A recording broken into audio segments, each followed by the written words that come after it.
Ladies and gentlemen,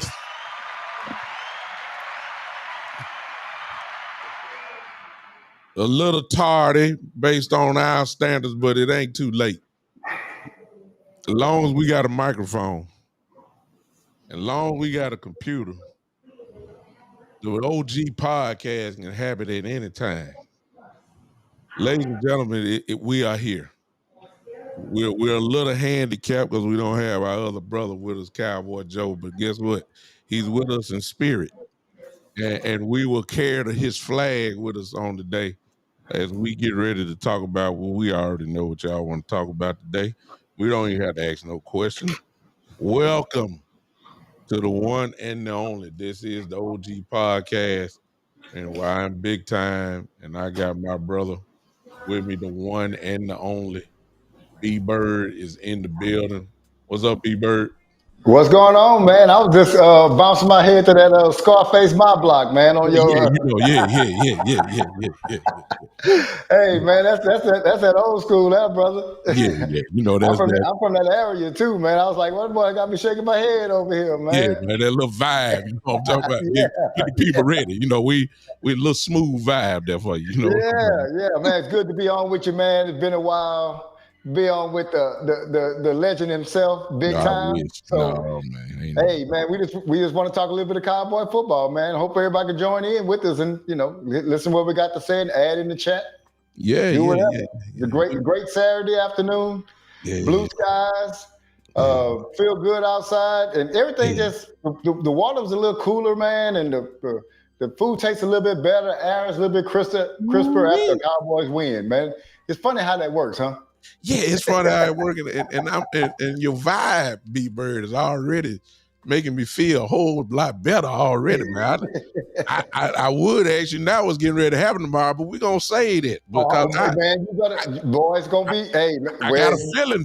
I got a feeling right now, B Bird. boy, you got the same feeling I got, man. But mine might I be, ain't even asked you yet, but I got the feeling. Let me man, say in the chat here. The chat, do y'all got the feeling? Do man, I y'all got the are feeling. y'all anticipating what we getting ready to say? Robert King, I see you in the building. Are you anticipating something on tomorrow, Doc? I just wanted before we even get this thing started. Can we Yeah. just get a beginning vibe? And for those that may be kind of lingering, maybe the OG can help you in your decision making on the day. Maybe we can help you on that. Robert King, I see you in here. You're a smart football fan. What you are you feeling? What I think you feeling about tomorrow, man? This some good stuff. I see Robert King. There you Yes, go. yes, sir. See. Yes, sir. Okay. That's a good segue. But let's, in order to feel what I think you all feeling, Yeah. we would have to go back. We would have to go back, B Bird, to explain why you are feeling what you are feeling. So I ain't talking about feeling yet, but we got to go back slightly to the Raider game. And maybe that's the reason why you feeling a little better. Can you? I ain't hear y'all what you and what your show was this week. I haven't heard it, so kind of help me out. And Shane come in. He's look, see Shane come in saying, "I got the feeling." We I got got like Jane Brown right now. Yeah, we got the feeling, baby. We got the feeling. So, but help me out. And Chat, you can join in on this too. Why are you feeling different, B Bird? What's going on here? Well, just the instant impact of Quentin Williams last week, man, and let me tell you something. The Raiders are not a good team, but what do you do to good teams? You shut them down and beat the brakes off of them. That's what we did. It's been many times where we played not so good teams and we hadn't. I'm gonna tell you a team that's showing to not be so good. Arizona Cardinals, since they beat us, they've Yeah. been boat raced. But look what happened against us with them. But the Raiders are not a good team, and we shut them down like we're supposed to do. But I like the way we did it, and with the pressure that we got on the quarterback that we had not gotten before, with all the not just Quentin Williams, but all the guys we kept coming back hurt. What it was is the front four gave the QB less time to make their decision. Anytime they got to rush their decision, now our cornerbacks look better. Now our pass coverage looks better. I was just really impressed. I know the team wasn't good that we played against, probably the worst that we played against this year, but we did what we were supposed to do against that team. And everybody looked great in the game. I think the promise, offense has not really been our problem this year. It's been mostly defense. And to hold somebody to 16 points, man, we hadn't done that in a while. I don't care what the other team's offense is. So that coupled with, I don't see an explosive offense this week either. They're having their issues, internal and on the field. So I think it's some things that we can exploit with this team. I think they're kind of a perfect match for. They're going to come in and they're the best team in the NFC, but they're the best team in the NFC with some flaws, and I think we can exploit some of those flaws.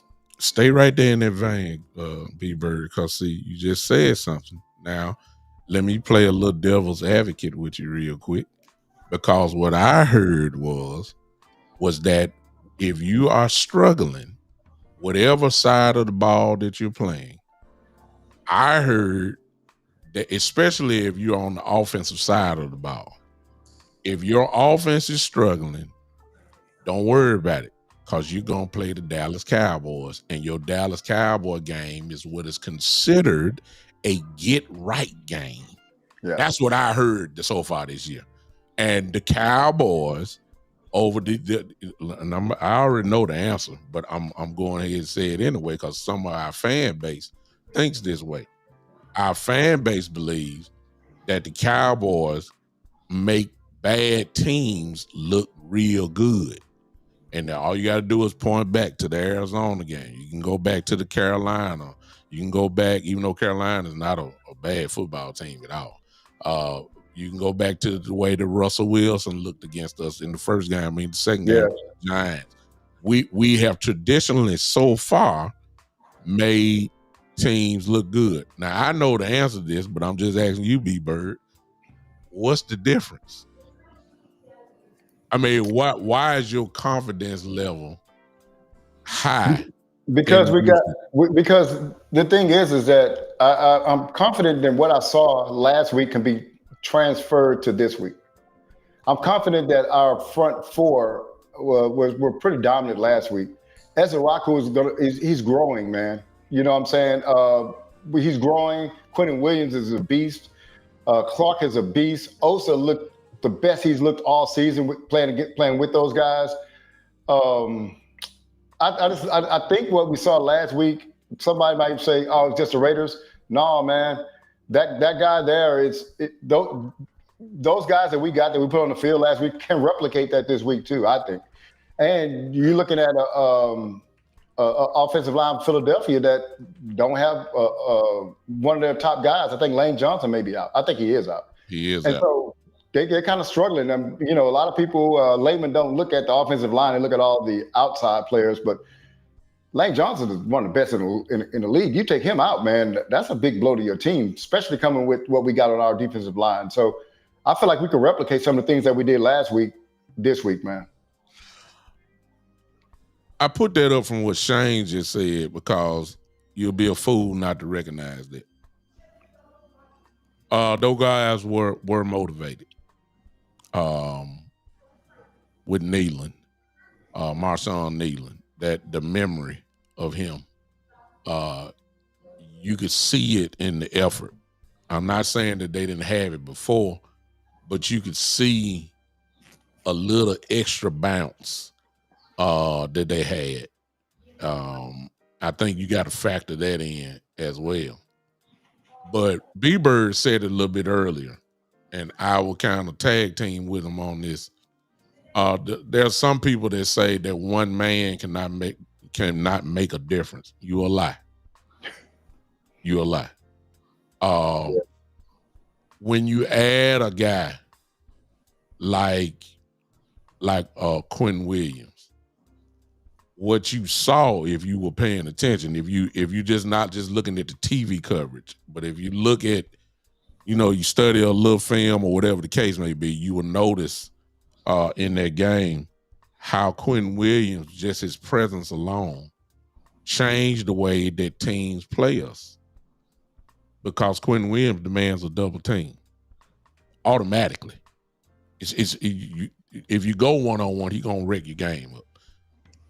But what that did was it made Kenny Clark go one-on-one. It made Osa go one-on-one. It made the edge rushers go one-on-one. And what happened? If they didn't, I think they had 5 sacks, but that ain't counting the pressures. Loads of pressures. That ain't counting the pressures and the quarterback hits Geno took. Yeah. So that's what one guy can do. You notice how the cornerbacks, at least their hands start touching the football. Mm-hmm. You notice that. You notice how that happened. That's the reason why, because, he didn't have time. Yeah. He didn't have the time. Like everybody else did, in opposed to the other weeks. In other words, to make a long story short, ladies and gentlemen, this is what I want to say. This is not the same defense. No. I know we were 31st ranked Just that quick. I don't know if you watched it or not, and you can say because the Raiders didn't try to run. They tried to run. They just couldn't get nowhere. Gentry couldn't do absolutely nothing. I think he had 6 carries for 7 yards or something like that. The Cowboys, ladies and gentlemen, are ranked in the top 14, I believe. 15 now in rushing defense. Just that quick. 1 week was all it took. They moved all the way up. Now, they are now, whether you know it up, and watch how I keep rising because I told you guys this was going to happen. They are now ranked 27th in defense. Or you going to say, oh, my God, whoa, that's 27. What are you talking about? Well, they was 32 and 31. Yeah. 1 week. All it takes. And now here come the Eagles to come to town. They were motivated to play. Quentin Williams made a big difference. The guys and some of them young, hungry dogs was out there too. Talk to me about B-Bird, because I think we just can't brush by it. Tell me what you thought about DeMar and Overshown. Well, I love DeMar Overshown, but I'm I'm in the minority because I am a critic of him. I love the way he plays, but I need you to be on the field, right? And so I was a little bit hesitant about rushing him back because I'm kind of concerned about it getting re-injured or him being up to speed. But I like what I saw in him in limited time. I think what they can do is continue to bring him along slow.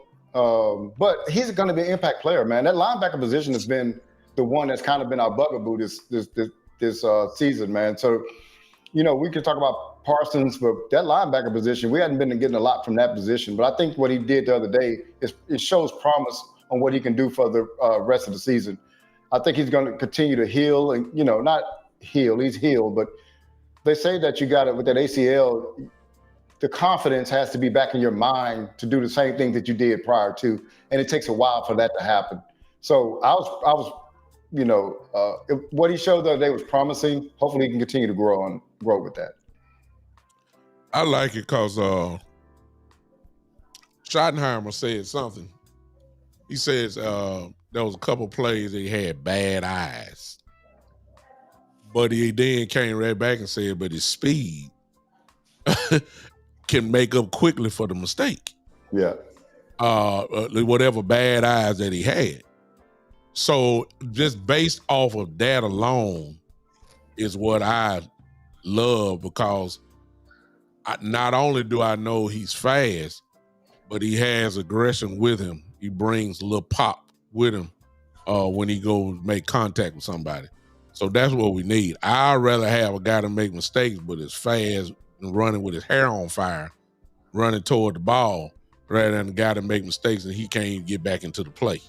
So I'm feeling him on that. I actually thought for a guy who ain't played in 300 days, over 300 days, I thought that he should get and then you talk about the snap count that he had. I thought he deserved a A, to be honest with you, just because of just getting his feet back and trying to get back to the speed of the game. Yeah. You can do it in practice all day long. And he just he ain't figured it all out in one week. He's going to be learning on the fly, and we need him for this game. And I'll tell you why. I think in a little bit later. I think I know where you're going with that. Yeah. I think if you're a football person, it really ain't hard to figure out what I'm thinking as far as why we really need a guy like him for this week. Go ahead. Well, before you go, I want to ask you a question, man, because this is something that I'm feeling, and I want to see if you're feeling the same way. I feel like the Joneses are giving Shotty a lot of leeway to craft this team in his own image, man, and let him be more vocal, let him be the decision maker, and stuff like that. I looked at that and I see Blue was inactive. That's something that the Cowboys or the front office wouldn't do. When they draft a guy, they want to kind of get him out there and show his value, justify his draft position.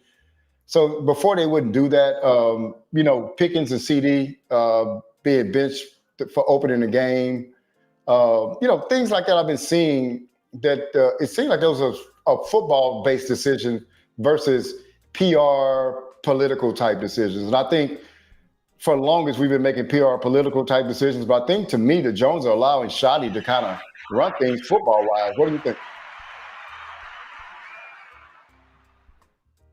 The crowd just spoke. Yeah.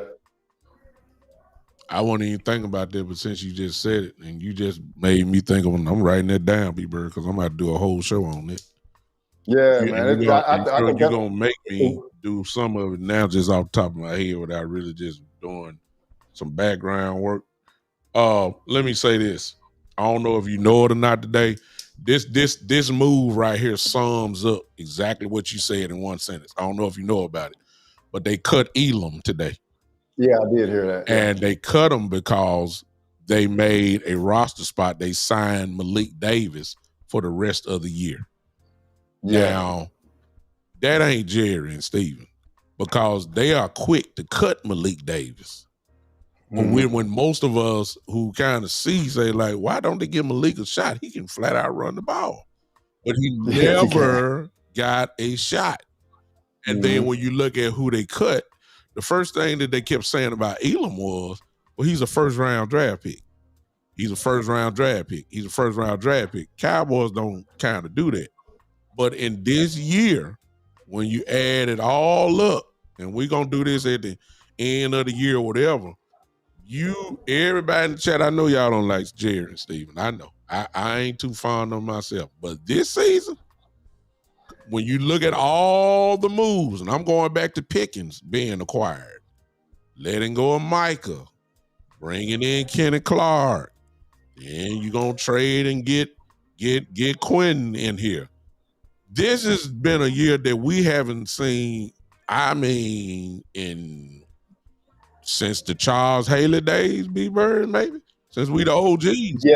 I'm serious. Yeah. We ain't made this impactful type trades in a long time. And we did it on both sides of the ball. I mean, let's be honest, George Pickens is dang near all pro this year. Yeah, right now he's trending all pro. I'm serious. So that's often, we didn't count on that. Quentin Williams, I mean, come on, man. Even if he's not an all pro, he's sure gonna play like one. You see what I'm saying? And his impact is gonna be like one. But when you start and then to top it off, you get a Kenny Clark to pair with this, and you really didn't, it just so happened. That's the way it happened. You got Kenny Clark first, really trying to solve this thing, but then you get a cherry on top with Quentin Williams now. And what you have made in a short period of time, please name me a duo that is better than Quentin Williams and Kenny Clark. I mean, I don't know. I know you may have some individual guys who are better, but as far as a duo, I ain't throwing in Osa because I know it ain't too many teams. They got 3 of them.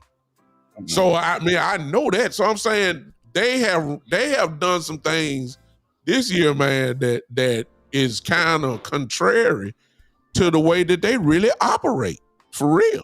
Well, let me say this too, big time. Now I would say that everything turned out right, but this was not planned. It was not planned. And it was a reaction too.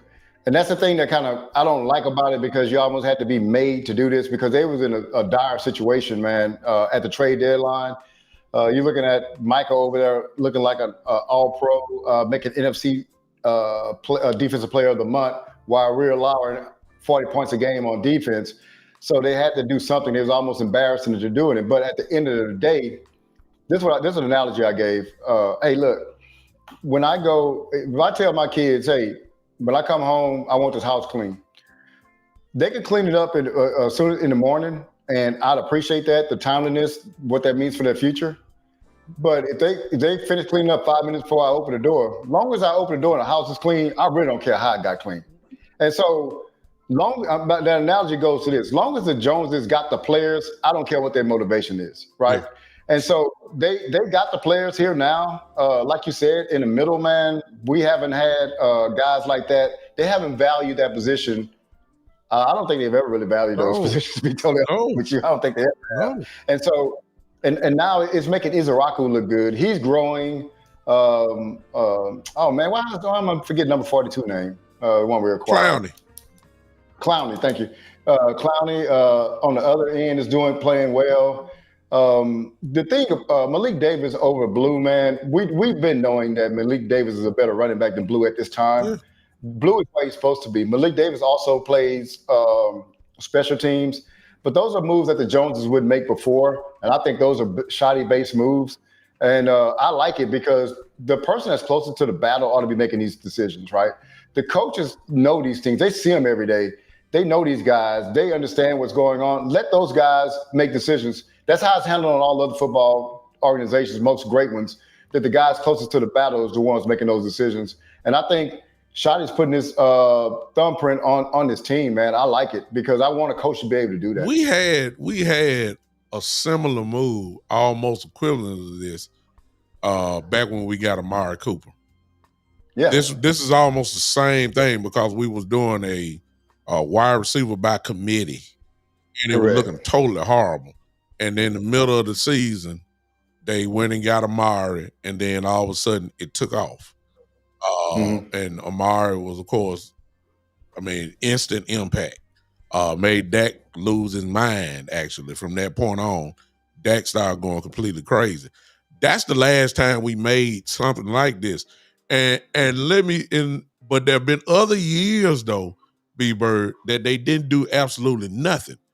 They did do something, but they went at the bottom. That's correct. They do something every year, but the difference this year is they didn't shop at the bottom. They went straight to the top of the cup. Correct. And that's the difference. And that's really not their style. But I want to side with you now. I think that Schottenheimer has Jerry gonna make the final decision. And they still love their draft picks and they still love all of that. Oh, yeah. But I really do believe that they obviously have let the coaches, and it just ain't Schottenheimer, everybody, because see, the Cowboys don't cut a Elam. You know what I'm saying? They just don't do that. They're going to try to get all they can out of a quote unquote first round pick. They're going to until kind of like Mozzie. They see it, but they're going to say, well, we're going to hold on to hope. We're going to believe in Mozzie until you just can't no more. You see what I'm saying? I think that's what they did with Elam. And it's a different type of vibe that's going on with that. So I agree with you 100% on Shotty's imprint really being on here. Go ahead. So look, let me ask you a question, man. So think about this. So our best defensive tackle last year was Osa. Don't you agree with that? Yes. Osa's probably our third best. That's what happens when you fill the roster from the top down. Now, it costs you more money to fill it from the top down. But what ends up happening is if something happens to, say, Clark, you still got Osa and Williams, man. You still dynamic on the inside. You got more than that. You got Perrion Winfrey who's going to play tomorrow. You got Solomon Thomas. Please don't forget about Solomon. So we loaded in the defensive tackle. Yeah. For real. And one thing, too, the thing about Amari when he came, it's a synergy in football that one person can make a huge difference. That's why when you talk about Quentin Williams, you're right. The synergy with the defensive line is if I get to this quarterback, boy, those guys going to look like Deion Sanders in the secondary. Yes. Why? Because one thing, too, man, people fail to understand human nature. So if a quarterback's getting hit in the mouth, in the first quarter, the second quarter, he's going to start throwing that ball because nobody wants to get hit in the mouth. Yeah. And people think, no, the NFL, no, they don't want to get hit in the mouth. Yeah. So if I have this ball in my hand, I'm going to get hit in the mouth. So let me throw this ball a little bit earlier than what I expect. That's where interceptions come from. Yeah. The issue was, if you go back and look, the first few games, we wouldn't get any pressure. We also weren't getting turnovers. Because if you don't get any pressure, you're not going to get turnovers. The quarterback can sit back there all day long. Your cornerbacks are going to look terrible. Your safety's going to look terrible. Why? Because he has too long to throw the ball. He's too comfortable. And so, man, I think that Quentin Williams sped up the clock of the quarterback for the Raiders. And you can see the quarterback's looking better and the safety's looking better also. Talk to me real quick about because there's a difference, y'all, between pressure is pressure, but what about when the pressure is coming straight up the middle rather than the edges? There, it's huge. Both of them are good, but when you got pressure coming up the middle, it kind of changes things a little bit for a quarterback. Talk to me about that, Big Bird, real quick. And It's kind of simple, right? Mhm. So if I got Micah rushing, I'm a quarterback and I'm driving back to pass, and Micah's rushing from my left side, and I'm looking right. Suppose I throw the ball a hair before Michael gets to me. He doesn't even affect the play because the ball is gone. I didn't even see him. I threw the ball. He knocked me down, but I threw it for a 49-yard touchdown. Mhm. I never saw him because he came from my backside. He was a little bit too slow to get there. There's never a time you don't see the defensive tackle come straight at you. There's never a time you don't see Quentin Williams coming straight at you. There's never a time. Yeah. So the pressure from the defensive end cannot be felt sometimes by the quarterback. But the pressure coming straight up the middle where you can see him is always felt by the quarterback. Yes. So I think defensive tackle pressures are actually way more impressive to me than defensive end pressures, or coming from the outside. Based off of, it's no knock against Michael Parsons at all, because Michael gonna speed up the clock. But if you notice, when Michael was here, Michael did his most damage when he got over the center. Yeah. I mean, well, let me correct myself. Michael did damage everywhere, but when he blitzed up the middle, it was a significant difference. You see what I'm saying? And the edge, your edge guys gotta be like Micah, or Von Miller, or Max Crosby, that type. They can get there like in less than 3 seconds almost. If they get chipped and blocked, even though they got pressure coming, the quarterback, all they got to do is step up the pocket. The goal really is, everything B-Bird just said was true, but the goal really is to get the quarterback off his spot. That's really what it's about. And if you can make a quarterback move, you know what I'm saying, off his spot where he had to throw from a different base or a different angle. Now you got a quarterback that we playing against tomorrow that kind of like running off, running out to the spot, running to the spot. Yeah. That part is, it depends, but there ain't too many guys like Jalen. It ain't too, Lamar can do that. Josh Allen can do that. But a person like Joe Burrow ain't going nowhere. He's gonna be right there, sitting right there. Yeah. You see what I'm saying? And you want to move them off the spot. And that's where a problem like Kenneth Clark, Osa, Quentin Williams, because that's what we saw when we went to that 5-man front. Correct. Came from in the middle. It came really everywhere because everybody was all everybody was trying to meet the quarter. Hey, let's meet at the quarterback. I mean, you don't have time. And that is a tremendous difference when you got guys that can go ahead and beat you. Quentin Williams is going to destroy one-on-one coverage. One-on-one man trying to block him. I'm going to say Kenneth Clark. You can't block Kenneth Clark with one man. You really can't block Osa with one man. And so I think and I'm really, I don't really want to project. I'm not saying we about to go undefeated. I'm just saying it is a big difference when you got this quality of a player in the game. Now we're going against a real good team tomorrow. And I'm not gonna knock them. They the world champions. And Lane Johnson is not playing tomorrow. That's a big loss for them. But it's gonna be real interesting to see who wins at the line of scrimmage tomorrow. That's gonna be real interesting tomorrow. Well, let me say this too, man. Let me just. I want to give a shout out to my partner in crime, Cowboy Joe. Yeah, man. What's up, Joe? I want to tell the crowd out, the chat, and anybody who's listening, man. Cowboy Joe had a surgery the other day. We wish him well, man. I did get in contact with him, and he's doing good. I just texted him too. Noop, you get my text. You get my text, Lou. Put it in the chat. Yeah. So he, but the thing about it, you can't keep a good cowboy. You can't keep a cowboy, OG cowboy down, man. No. He's in the chat, man. He's probably on his bed watching a little bit. He probably want the link. Yeah. He probably want the link. He already reached out to me. Want to do a post-game show tomorrow, man. So you can't keep a good Now, if this was a Philadelphia Eagle content creator, man, or a 49er content creator, they'll be out for the year. But not Cowboy Joe, man. Cowboy Joe coming back, man. This little minor surgery. Like I said, they'll keep a Eagle guy, man. He might never come back.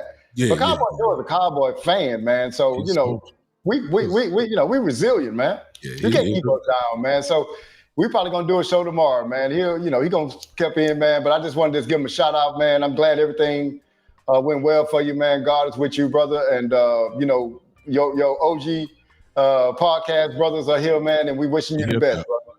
Man, glad to have them in the building. Hope we making this day go a little bit better. What's going on? There, Fred in the building. What's going on? I see Miss Verdi in the building. I see you. Thanks for popping in. I see a troll that came in, but I ain't gonna even nothing wrong with that, man. You I'm glad. Well, welcome to the Cowboy content. I don't mind him coming in. I don't mind. He say Prescott trash. You ain't the only one that say that. So we'll let you. Hey, let me tell you something now. We got to make sure that's a hater coming in, because that could be a Cowboy fan. Because half our fans don't like that anyway. Yeah. No, he a 49er fan. I can tell, because he said we gonna get whooped by the 49ers again. So I can tell. So it's all good. It's all good. We welcome everybody in the building. Y'all got it right. But I still want to stick with this point, because the defensive line, I'm not saying we're gonna do what we did against the Raiders, but this ain't nothing to play with. That's all I'm gonna tell you. It ain't nothing to play with. It's nothing. If you double Quentin Williams, what you're gonna have to do, I promise you, Kenneth Clark is gonna beat your guard. Also lined up on the outside one time. I mean, it was crazy. And I'm like, and I think that since Lane Johnson ain't playing, I don't know who their backup is, but I guarantee you, B-Bird, if you're looking for a place to attack tomorrow, that is going to be the place where we're going to attack tomorrow. Whoever that backup is, he finna get some problems. I don't know who they're going to line up. Quite sure it's going to be a mixture of everybody. But somebody going to have to go after him. So I went, I don't know if I may have told you this big time. I went to early this morning, my grandson played in the flag Super Bowl. Yes, sir. Right? Mm-hmm. And this is the lowest level of football that they can play in America. Mm-hmm. So what me and I was talking to a guy next to me, because they had a little kid that was playing nose tackle for the other team, and he was in our backfield the whole time, right? Mm-hmm. And so we had to actually, our team had to actually go into shotgun just to get the ball away, because that nobody could block him. Mm-hmm. So y'all, it don't even matter if it's flag or NFL. You got to build the trenches first. Yes, sir. It don't matter, man. If you can't build the trenches, it don't matter what kind of wide receivers you got, what kind of cornerbacks you got, what kind of linebackers you got. If your offensive line, your defensive line are suspect, it's going to expose itself, man. And also what it's going to do is affect the rest of your team. Remember what I said earlier? If you can't get pressure on the quarterback in a passing game, your secondary is going to look bad. Yeah, they're going to look bad.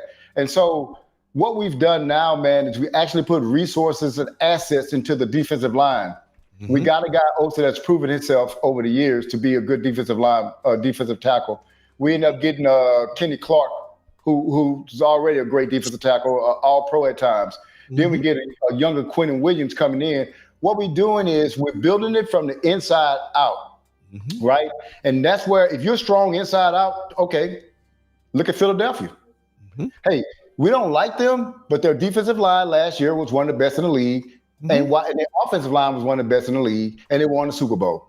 Mm-hmm. So that doesn't mean neglect the wide receiver, neglect the cornerbacks, but it says that you have to build that first. Now, 98s and 61s don't sell jerseys. There you go. Now hey, don't worry about the jersey sales. They'll get you W's. They won't sell jerseys. The only one gonna buy a 61 jersey is your family members. Yes, sir. They're gonna win you games, man. And so right now we have attacked with resources. One of the most critical parts of the defense are the football team, the defensive line, and I think you're going to see it pay dividends. I think, and we're going to get into the Philadelphia game coming up because I think that's where you're going to see some good things from us. And let me just add to that because I think it's a good way to transition. Let's go into the game now. But not only did you take care of it, B-Bird, as you just said, let me add that you took care of it for years. You got Quentin Williams for a couple of years. Yeah, we got Osa. We just signed Osa last year, right? Or this year. We just signed him. So he's there for years. We got Kenneth. Well, I don't know if Kenneth probably. We got to figure that one out. We got to figure him out because he can get out of here. But if you see what they're doing together, why would you? I think this is a rehearsal for maybe 2026 too. I don't know why you would, go ahead. I don't believe in if you got him. You know what I'm saying? He ain't gonna cost that. But it's that way. So let's transition. Oh, and let me throw this in. I forgot that, Shane. Thank you, Shane. Shane, ladies and gentlemen. Oh, yeah, thanks, Shane. Yeah, oh my God. Oh my God. This dude right here that Shane picked out. Thank you, Shane. James Houston, man. Look, every game, he stands out. And so what you're getting because of Quinn Williams is one-on-one with James Houston. He got a sack last week. He's staying in the backfield. He's been staying in the backfield this whole season so far. So now you're bringing him into the game. I'm saying, like, at some point things got to change. And to sum it up before we go to the Philly game, it all changes because of one dude. His appearance alone makes you change the way, at least on the offensive line, that you have to block the defensive line of the Cowboys. You got to change it because if you don't, Quinn Williams would be a game wrecker. It just ain't no question about it. So let's transition to that. And since we're on the defensive line, Saquon hadn't done nothing. Well, I ain't gonna say he done nothing compared to last year. Yeah, he looks like a shell of himself, even though he's still having a pretty good year. But he's not a gigantic problem. And the Philadelphia Eagles are, even though they are winning by the skin of their teeth, and they are not doing too well offensively. Jalen is not throwing for 300 yards. They're making plays when they have to. That's about the best way I can sum it up, which is a good thing. They're making the plays when they have to. Devontae Smith is catching the passes when he needs to, and they make those plays. Jalen Hurts makes the throw, the throw when they need it. Whether it's to AJ Brown is crying every week. I mean, crying. Somebody almost need to FedEx him some bottles of pacifiers or something. Good Lord. He is crying every week, and rightfully so. He's not getting the ball. Yeah. Now, this is what I want to ask you, B-Bird, and I'll let you tell me why. And chat, you can join in on this. Is this going to be the game where the Philadelphia Eagles finally wake up? No. You said that quick, B-Bird. Huh? You said no quick. Yeah, man. I was just telling Henny on his show. I feel real good about this game, man. I just think that we've played against better passers than Jalen Hurts. He's not feeling real confident at this time. That locker room dissension that AJ's bringing in, and let me say something. AJ's a little bit justified in that also, because what AJ's basically saying is that we can do this. We're winning now, but when it gets to crunch time, we play against good teams to get into the tournament. This might get us bit, man, trying to win 17-10. I understand that. But that's putting a lot of pressure on Jalen. They got a new offense coordinator. Saquon is not hitting like he did last year. He won't hit like that this week. So they're going to put the game into Hurts' hand. That's what we want. We played well against them last time.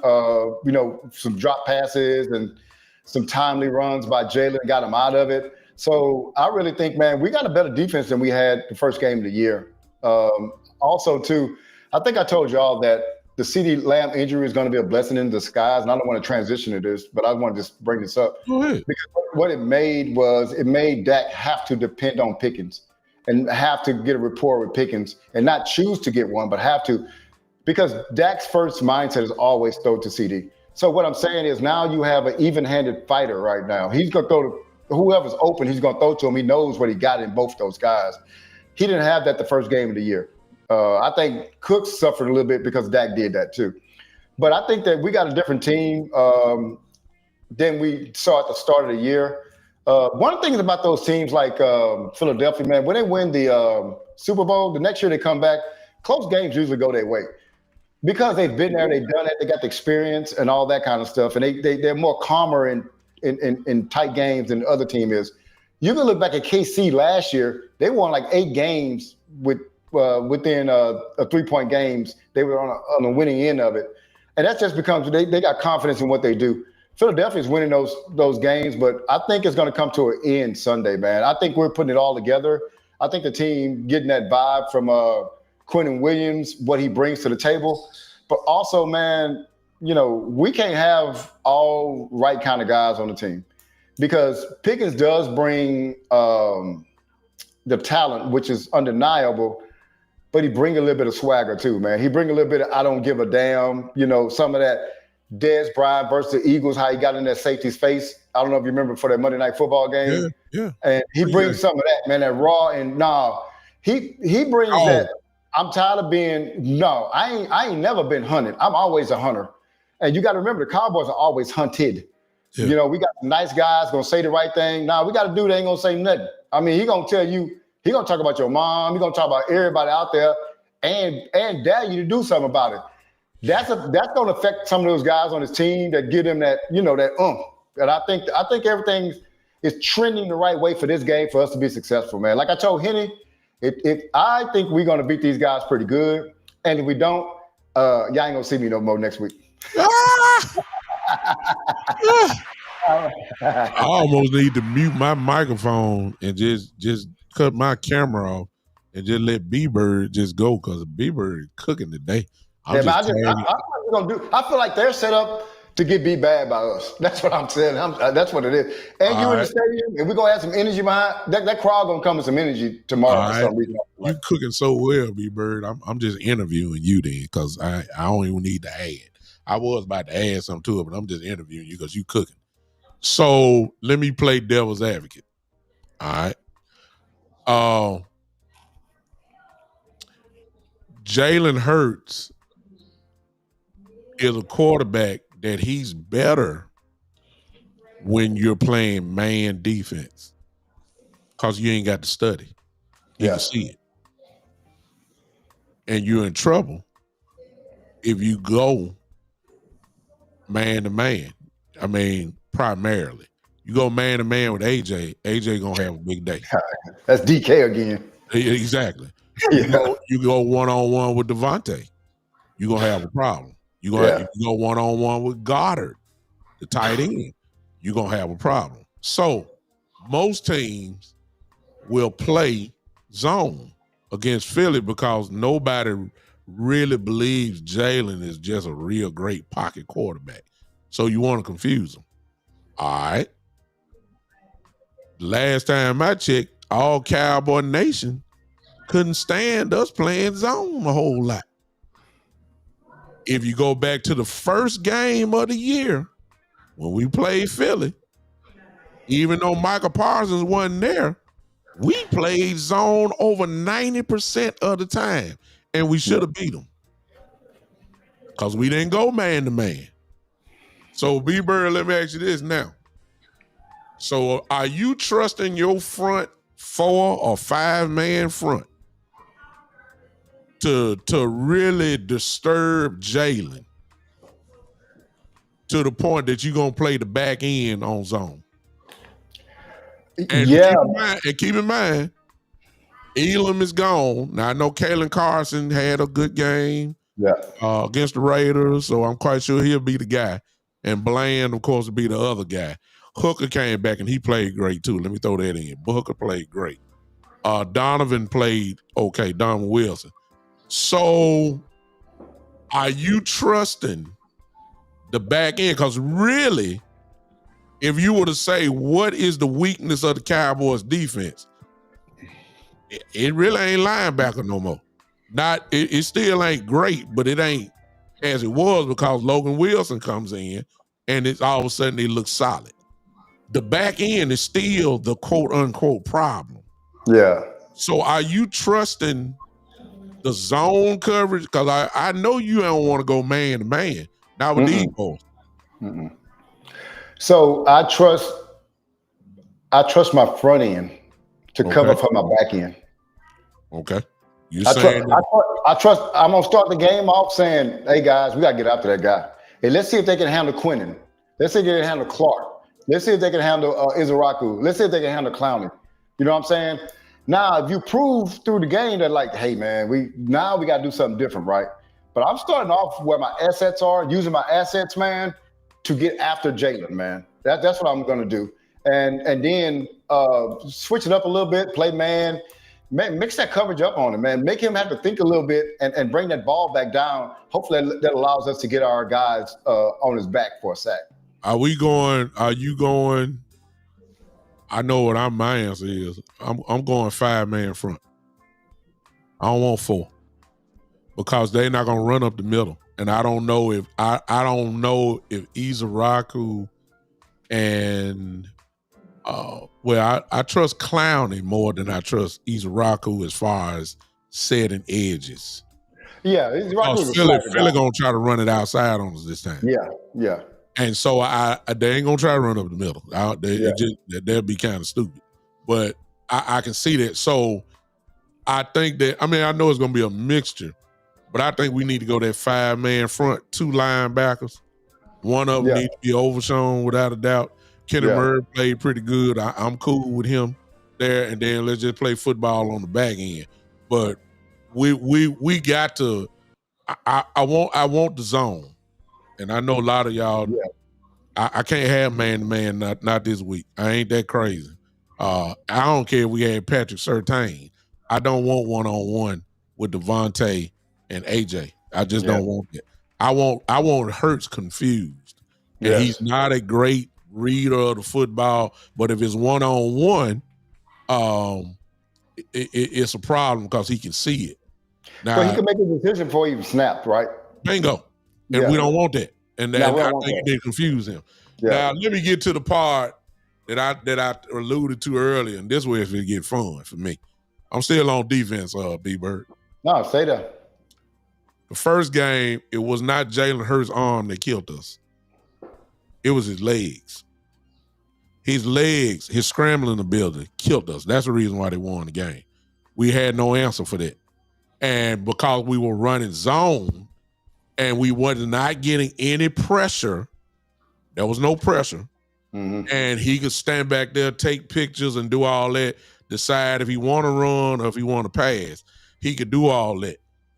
I don't think that's going to happen this time. But because he damaged us, let me ask you this question. Are we gonna have a spy this tomorrow?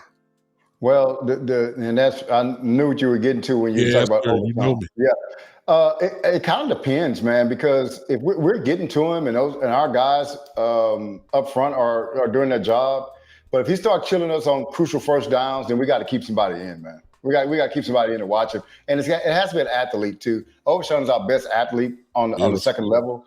So it has to be somebody that can get in there and bring him down, man. He's done some things I've seen.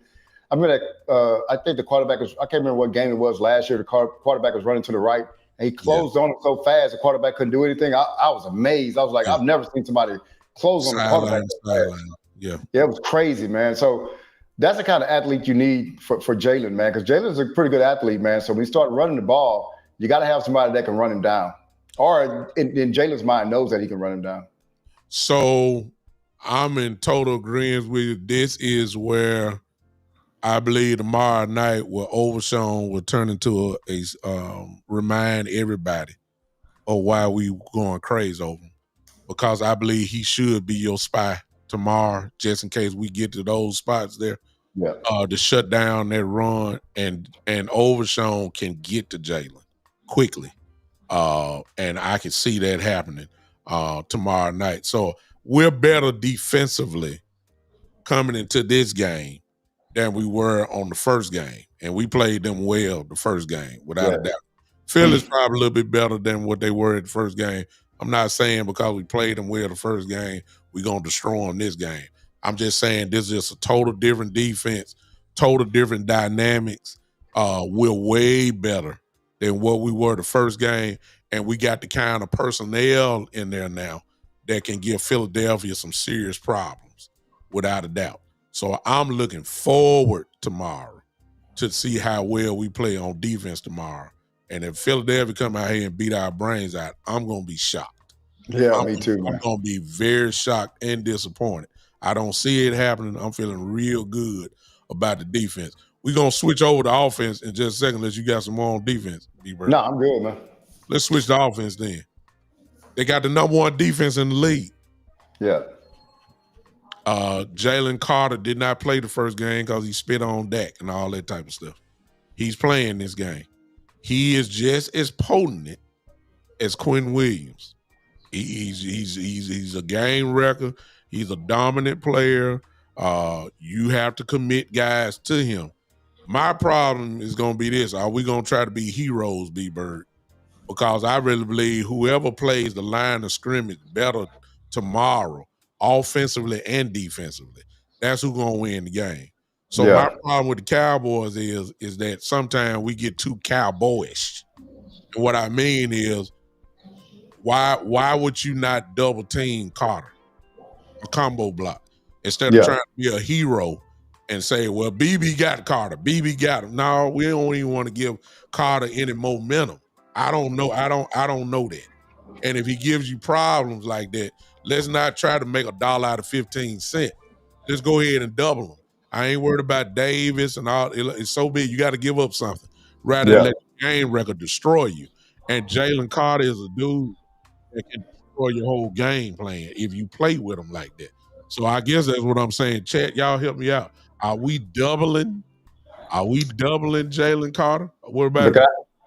Can I add one thing, man? I think what I listen to with content creators, because I learned to listen. I mean, I listen to learn. And they told me that, like, Mozzie, most defensive tackles, they don't come into the league being great nose tackles. It takes them about 3 years or whatever. But one of the things, I know we're talking about Carter, but, man, Davis is showing up too. He is, man. I mean, he's showing up now. And I'm like, oh, that's the guy that was from Georgia. You see what I'm saying? Like, okay, now that's the Davis from Georgia. So it's not just Carter, man. Davis is playing ball. I saw him play last week. He's making plays at the nose tackle position. I say, oh, that's different there. They got a good defense, man. But I would say this. One thing I like about Shotty too is that his commitment to the run hasn't just been talk. He's committed to the run. Do you agree with that? Yes, I wish he would run it a little bit more, but I understand why he don't. Yeah, because you always got a mismatch outside. Yeah, and so, but I like the fact that because we've had coaches before, like, we can't run, let's just not do it. No, you still have to have that threat, right? And so I think they do a good job. But if we have to double to be successful in the run, we got to do that. You know what I'm saying? We've seen that we can't block this guy. We got to double him to move him out the way, so we can. It's by all means necessary. We got to run the ball. If that means doubling Carter, then that's what we have to do. I even say this. I believe this is where the difference is going to be. When I said about Saquon, I believe that the Eagles are going to try to run outside on us a little bit more, halfback stretches and stuff like that. With the Cowboys, our best 3 linemen are in the middle. It's Tyler Smith, BB, Booker. So if you want to run, you're going to try to run between those 3 guys. So in other words, what I'm trying to say is I believe that they're going to try to challenge them guys, Davis and Carter, by running straight at them. Yeah. And my question is that, okay, I get it. I understand it. I know why you're doing it, because your best linemen are in the middle. And you think those are your strongest guys, and you believe they can move people out the way. And I got it. But my question is, okay, when does it change? Like, I know you're gonna be committed to it, because this may be what the game plan is calling for. But if you keep running into a wall and you ain't moving them, okay, when are we gonna try to change it up? And they got Jalen Johnson on the outside, and they got the other kid out there. So I mean, they ain't the number one defense. They ain't the number one defense for nothing. They earned it. You know what I'm saying? They earned it. They good. I'm not here to bash Philly. They are good. But when you got a team that's committed to running, okay, you got to be kind of smart on this thing. And I know the guy's gonna be fired up to try to hit somebody, which is perfect. But I just want to know, when is he gonna get frustrated and say, okay, we can't run here no more, cause he can't handle them. And if you go on one-on-one, like I said, you taking the chance on these guys to be destruction pieces on your offense. So that's what I'm looking for tomorrow on that part. I think we can run. I just don't. I think it's going to be a grind type running game. Yeah. I don't see Javonte and Malik Davis, probably getting no more. I hope it's different. I don't see us getting over 110 yards rushing tomorrow. I don't see it. But if I can see the consistency there of getting it there. So that's why I say it's the game of the trenches on both sides. Their D-line against our O-line, their O-line against our D-line. Yes, Whoever win, that's who's going to win this game. And it's really just that simple to me.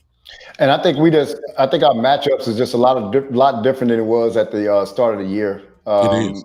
So I think it's a different ball game. I think we match up better on the trenches than we did at the start of the year. That's why Philadelphia wins their games at. That's why people's like, man, they only scored 17 points. But you know what they're doing? They're really relying. At some point in time, they said, the team can't score on us. 17 points is going to be probably pretty good. We ain't got to score 30, so don't risk putting the ball into a bad position to give them an easy turnover or a pick six or something like that. We're going to play real conservative, let our defense win the game. That's great to be able to rely on a defense like that. And big time, I'm going to ask you a question. When has the Cowboys ever had a defense you can just say, hey, man, we ain't going to ask our offense to do nothing. We're just going to go out there and play regular offense and let our defense win the game? I don't know if we've ever had one. Not since the 90s. And that's crazy. You gotta go that far back. And listen, B-Bird and I, we OGs. Yes, and sir. A lot of you that's in this chat, we OGs. We're smart enough to know, just in case y'all think we some of these, fly-by-night content creators. We're smart enough to know that all we got is really a one-game sample. But we're figuring that this defense really is legit. Yeah. Now, does that mean you're going to only score under 20 points? I don't think that's going to happen. But what I am saying is we ain't about to allow 30. That I don't see that happening at all. So I can see it. I think it's going to be a timely defensive game on that part. Let me say this. I can say this because these are the games. If y'all want to get to the Dak Prescott mess, these are the games that usually Dak Prescott loses or the Cowboys lose. It's a quote-unquote big game. Our reputation is that we beat up on bad teams, and when we have games like this, a big game against a good team, we always find a way to lose. All right? Well, this defense complements this offense. That's what I'm banking on. And I believe that the pressure will not be on one or the other. Because as I said earlier, like I said last week, if I could just get this defense just to make the punter punt the ball an extra 2 times or 3 times, I'm good.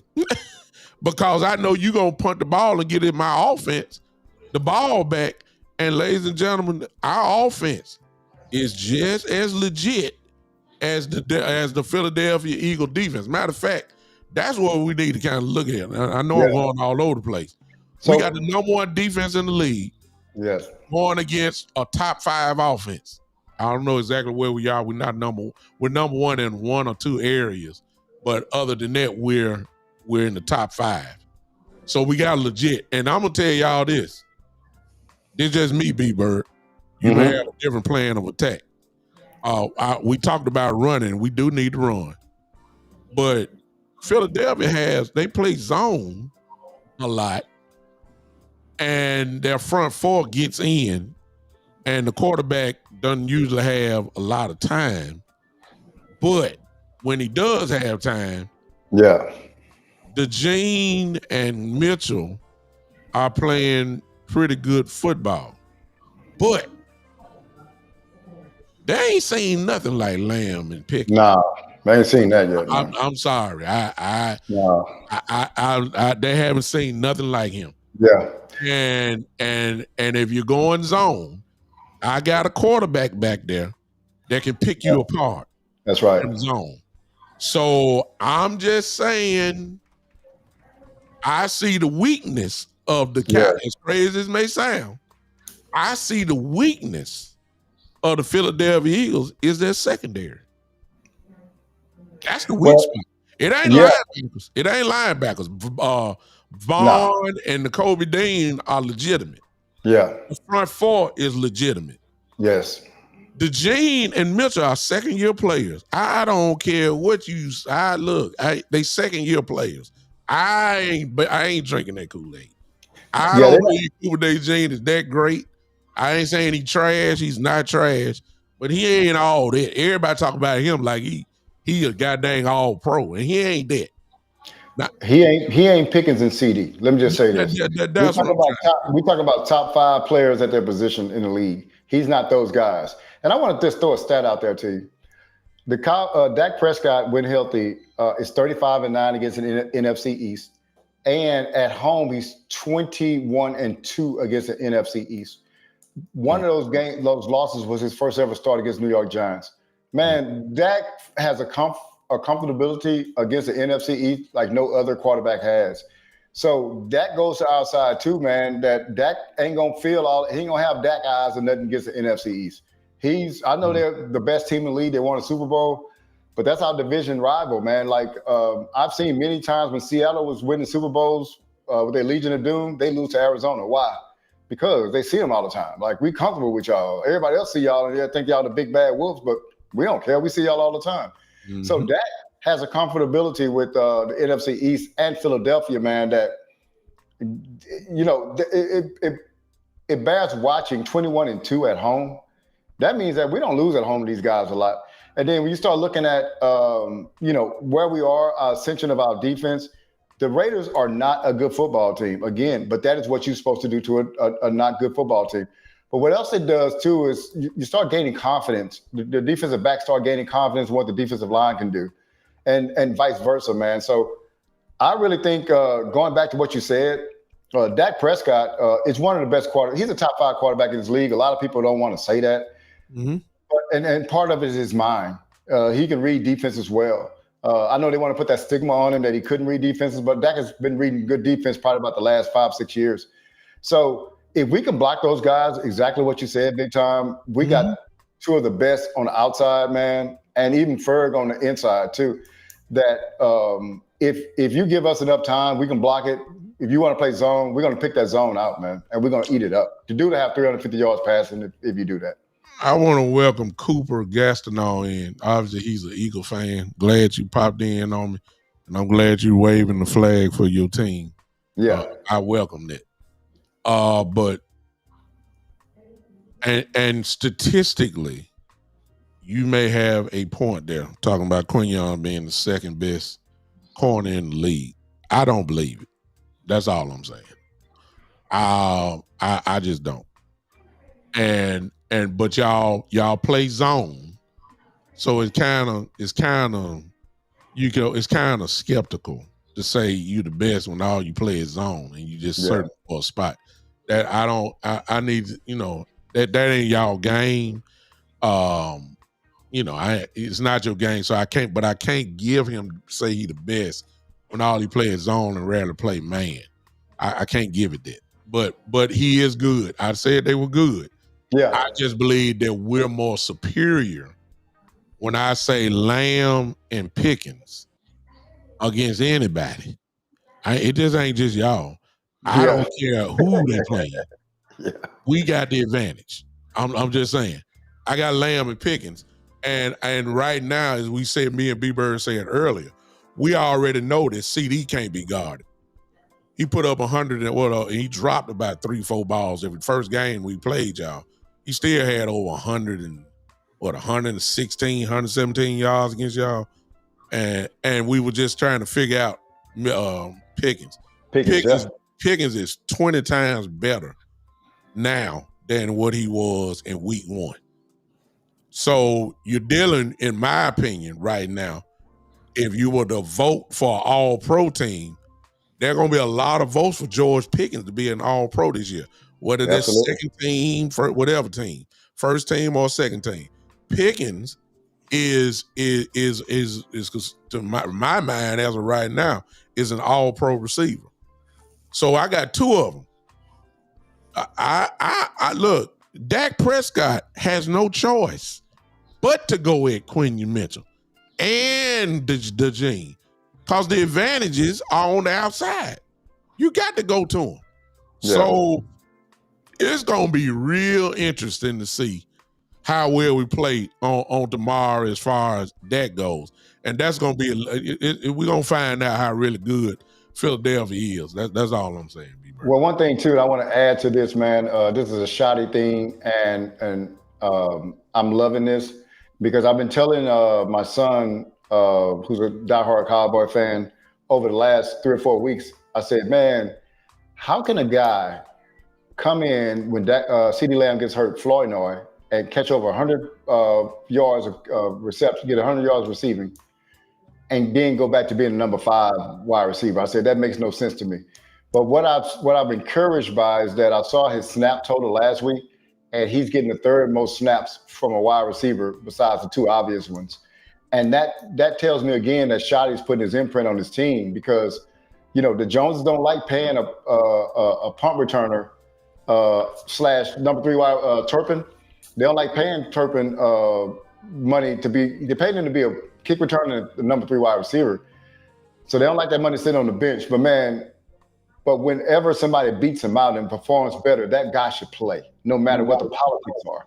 Yeah. And so for Flournoy, I love him because whenever he gets in a game, he makes plays, man. He's not dropping the ball. He's not this, that, and other. Hey, man, those other guys have had years. Flournoy is getting his opportunity, and he's making the most of it, and that should be rewarded. So that's why I'm looking at Shoddy, and I'm saying maybe maybe the football decisions are being made by football people rather than the politics. So I love that. And so what I'm trying to say is, even when they bring him in at the number 3 wide receiver, that ain't no picnic. You know what I'm saying? He's making plays too. So we got 3 guys out there at wide receiver that can make plays, man. Student of the game, how you doing, sir? He come in swinging. He says here, if I can put it up, he said if it's 1-on-1, and the last name is Pickens or Lamb, it's a mismatch in our favor. Absolutely. We're not, and you're right, but we ain't gonna get to see that. Philly plays zone. Yeah, but they can get up in that zone if they play zone, man. Because I'm serious. They're not stupid enough to go 1-on-1. They know better. I don't care. They're gonna get up in that. Yeah, they look. I don't care if they got the number 2 cornerback as my brother came in and said Mitchell. He ain't going 1-on-1. You can forget that. That'd be borderline stupidity. There's somebody else that came in, a part that we didn't say, and you opened it up, Bree-Bird. Flournoy. Yeah. The name that I didn't call out was Adoree Jackson, who's the 3rd corner for the Eagles. He can be 8. He can be you can eat on him. Yeah. I ain't saying he trash, but he ain't the Gene and he not Mitchell. Yeah. You can go get him. So could it be that we're calling out Pickens and Lamb, but could it also be that you gonna be looking at maybe Flournoy, Some people even said Turpin maybe, or whoever the third wide receiver is, has a chance to make some big plays because Jackson ain't on that level, not like that. And I think our third receiver is better than that third corner, whoever it is. So our number one receiver is better than number one corner. Our number two receiver is better than number two corner. Our number three receiver is better than number three corner. That's just what it looks like to me. And then they brought in that last touchdown that Flournoy got. That play looked like it was called for him. I don't know if you saw that. That route he ran was just crazy. That route was for him. Like I was like, oh, that's pretty neat, man. They really just said, no, we want he gonna beat this guy, and he beat him. And so I just every time that guy's in the game, he makes plays, man. So one thing too, big time, you're right. I'm getting this from this podcast is that their strength is their front seven. So let's not bounce out. Let's not hit our head against brick walls. We can try it. Got to block them. Running it, then hey, guess what? Let's just drop back and throw the ball, man, and win this game. And I think that's what it's going to boil down to because that's what Dak did the first time. If you feel like, that's why I said we're going to try to run it, but if we're not successful in running it, when are you going to try to change it? And when you going to stop hitting your head against a brick wall? The commitment has to be there because you don't want to get into no shotgun game because that's we can't do that. Now that part we can't do. But make no mistake about it. If there was a weak spot on this defense, I believe it's the back end. It's not the front seven. But here's the key to the whole game. The Eagle fan, Mr. Cooper Gastineau just said it, and this is the bottom line. There's the whole thing right there. He says we got the advantage in that sense. We was talking about receivers at that point. Our receivers against their corner. He said, but our D-line, talking about the Eagles, is going to smoke your O-line. That's where we even out.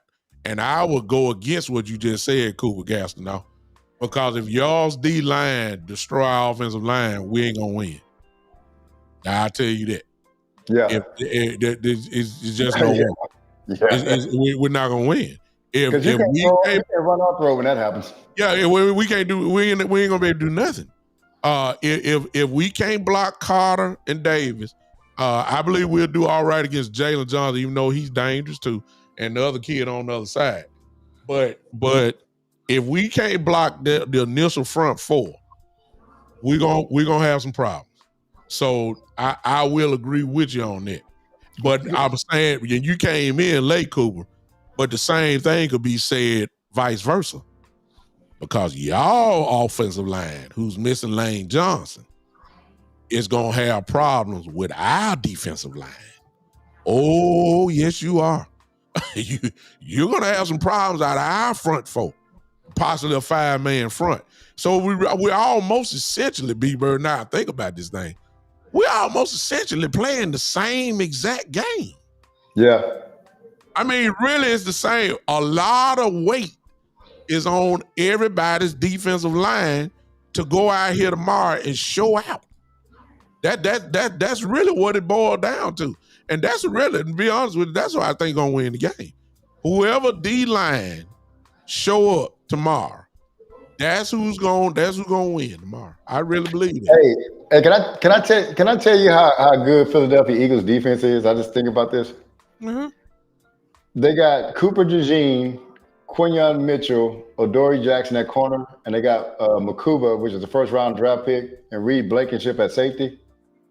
And that's their weakest unit. What? Man, look, so we talk about attacking their weakest unit. They're some good guys, man. I don't want to get confused because I'm saying it based off the three levels. That's what I'm saying. I can't say that. Go ahead. I'm sorry. The other levels are so good. Yes. That's what we can say. That's crazy, man. They are stacked, man. When I say that the Philadelphia Eagles secondary is the weakest link on their defense, I ain't talking like they are F. No, man. Ladies and gentlemen, I'm gonna go ahead and tell you, Philadelphia's secondary has got to be a B plus. B plus, man. Maybe an A minus. But I'm saying when you compare their Philly's D line, that's an A. When you say they're linebackers and Bond and N'Kobe Dean, that's an A. And now we talking secondary. Odor Jackson is not an A.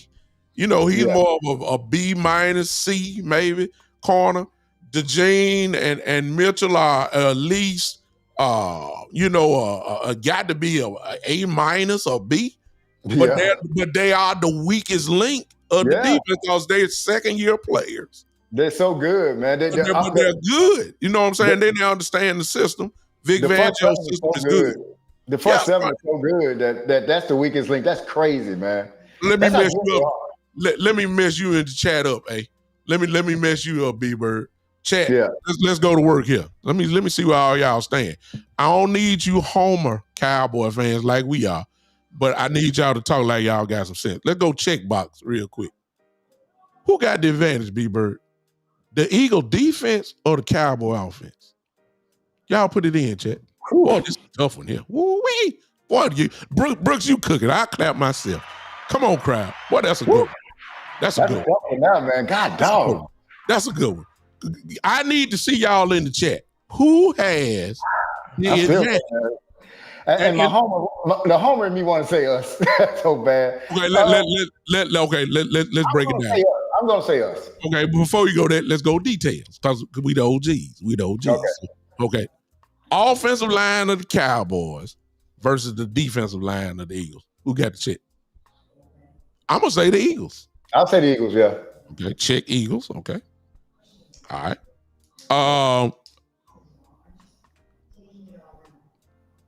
I ain't gonna go linebacker because the offensive line got to get there. So there's really nobody really going to get through the defensive line first. Secondary, Philly secondary against Dallas wide receivers. Cowboys. Okay. Big check.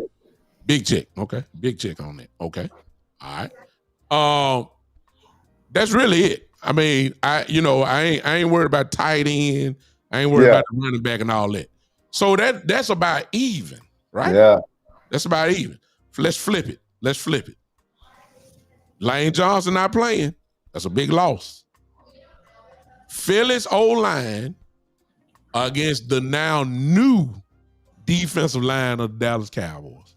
I can get a Cowboys at. I'm going Cowboys. Yeah, I'm Cowboys. Yeah. I'm going Cowboys. All right. Watch this. Sound like an even game. Philly's wide receivers against our secondary. Philly. Yeah. We got even check marks over the thing. Well, here's one you didn't add in. I would ask. The quarterbacks. Oh well, come on now.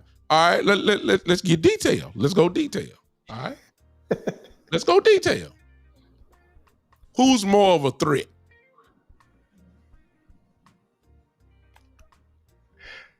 I would say Dak. I'm gonna say Jalen. And I know you think about dual threat, right? Are you saying that? I'm saying just impact on the game. The only reason why I'm saying Jalen is more of a threat because he will pull that thing down and roll out. Yeah. If you ain't careful, you'll look at his stats. Jalen has 75 yards rushing. Yeah. Dak ain't gonna do that. When he played against us the last game, that's the second most rushing yards in his career. Yes. Yeah. Yes. But I think Dak's arm and his mind. I think we can get 300-some yards against those guys with Dak. Yeah, I don't want it though, B-Bird. Yeah, I don't want it because if you do that, I can almost project because I don't see us getting a whole lot of big plays. You know what I'm saying? Yeah. I can see us getting a couple plays, but not big plays consistently. If you throwing for 300 yards, that means Dak done threw the ball at least 45 times. I don't want that. I don't. I don't want him throwing it. But I could see him throwing it 45 and getting 300. I could see it. Yeah. But I don't want that because that ain't it. I'm just y'all. I know I ain't with everybody. I satisfied the crowd. Running backs: Saquon, Jalen Williams. I even take it further. Saquon and Bigsby, Big Tank Bigsby, against Jalen and Malik Davis. I got Philly. Okay. Yeah. Okay, let's go even more detail. Saquon against Jalen Williams. This year, not last year. I ain't talking about the 2,000 yards. I'm talking about this season. And then Jalen Williams against Jalen Williams this season. Who you got? I like what Javonte been doing. Yeah, I'm with you. I like what Javonte been doing. I'm with you. But watch this. The gap ain't that big though. Nah, it's a check, but it's a small check. It's a very small check. See, we're gonna be honest on here. Kickers. I don't even think I ain't gotta say that. And Jake Elliott is money too. He money. Yeah, he just ain't got the strength, the leg strength that our guy got. He ain't money. He ain't butter Aubrey. He ain't them. So we got that. So in other words, what I'm trying to tell y'all, and y'all are putting it in, sound like a pretty even matchup to me.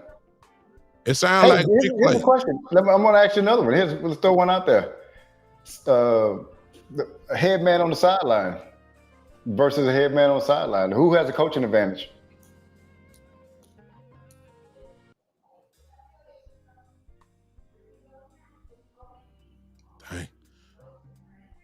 Based off of experience alone, I'm going to give Vic Fangio. I ain't talking about the head coach because he ain't coaching nothing.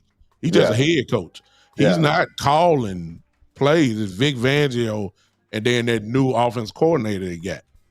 I'm going to give